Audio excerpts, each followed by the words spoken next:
Hello, welcome to Lawrence County History Corner. My name is Lori. Today we're taking a little piece out of this book.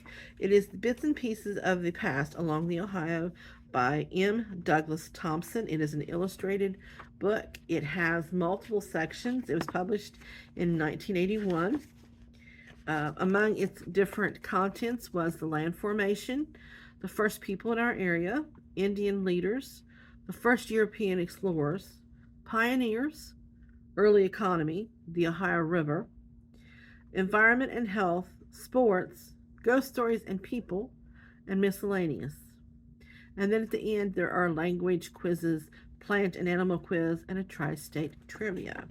But today I'm going to actually talk about someone you've probably heard about because she has inspired an outdoor drama that has been around for a long time, and that's Jenny Wiley. And there's a map as soon as it starts on the section, and the map shows Ironton.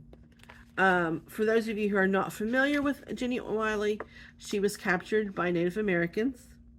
There are several versions of this. She was born in 1760, and she died in 1831. According to this, a small Indian party consisting of 2 Cherokees, 3 Shawnees, 3 Wyandottes, and 3 Delawares by chance ran into the settlers' hunting party. And in the shooting that followed, the Cherokee chief's son was killed. And the chief swore revenge on the person of Matthias Harmer, the white leader, and he sought the home of Harmer, mistaking Jenny's home for his. Now, Harmer probably was associated with some of the more established, settlements in Kentucky. Tom Harner was away on a long hunt, leaving Jenny with his 16-year-old brother, her 16-year-old brother, 2 younger daughters, and a 15-month-old son.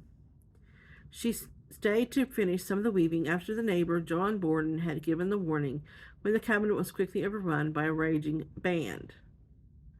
The brother-in-law, who was 16, and the 2 girls were tomahawked immediately.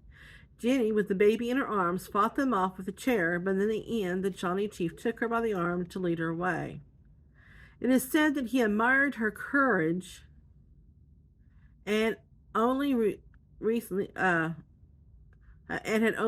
lost his wife. Being his prisoner protected her from certain death, but the Indians, with Jenny clutching her baby, trying to keep up, feared returning hunters would overtake their escape towards the south, to the north. They made their path. Says unable to cross. The rescue party mistakenly turned south to follow the Lavisa Fork, while the Indians followed the Big Sandy northward to the rain-swollen Ohio River. Unable to cross, the party made its way south along the Little Sandy to Lawrence County, where Little Mud Creek flows. One story has it that the tribes in Ohio did not want the white captive in their village for fear it would touch off a fight with the whites. On the 4th day of capture, Jenny's baby was killed by bashing its head against the tree. Another child would be born while she was prisoner, and it would only live about 3 months. Placing a floating piece of wood, the baby cried out when hit by the cold water. Failing the test of bravery, the Indians killed it too. After seeing her family killed, plus any minute expected to meet her own end, it was wonderful how she kept her sanity. It was a wonder that she kept her sanity. After 9 months, they left Jenny unguarded, and while they all went on a hunt, she dreamed one night of the torture man, his ghost pointing toward the vision of the blockhouse. She gathered some things, tied the dog that had been captured so it would not follow, and made her escape. She made her way to Harmer Station, which had been built since her capture. A man named Henry Skaggs pushed a raft across the Lavisa Fork minutes before the Cherokee chief arrived. Jenny joined Tom Wiley after almost a year of absence. They later moved to Johnson County, Kentucky, and gave birth to 5 more children: Sarah, Hezekiah, Jenny, Adam, and William. Jenny died in 1831 of a stroke, leaving her name behind on Jenny's Creek, Lawrence County. We also have a Jenny Wiley State Park near Prestonburg, and since 1976, a 200-mile trail that roughly traces the Pottsville encampment and a broken ridge that runs from South Portsmouth to a point near Prestonburg's. Kentucky, or Kentucky, was the Iroquois word for the Great Meadow. Dragging Canoe Cherokee called Kentucky the Dark and Bloody Ground. And that is a brief version of the Jenny Wiley story. There is an outdoor drama. There is a play of that, and there's also books that have been written about her experience as a captive. You can also read Follow the River, which is about another woman named Ingalls who was captured by Native Americans and her experience as a captive.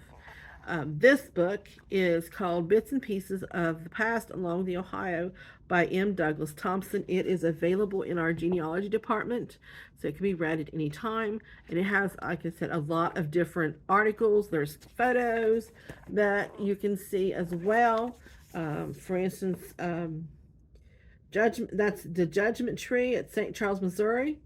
When Daniel Boone left Greenup, Kentucky for a Spanish land grant, he held court under the giant elm, which died in 1971 of the Dutch elm's disease. He lost the grant after Louisiana Purchase when the U.S. did not recognize his claim.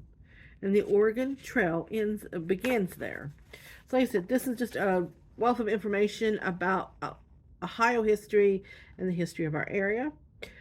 You can always find it available in our local history genealogy department on the second floor of the Ironton branch. I hope you enjoyed this little piece of history, and I will see you next time.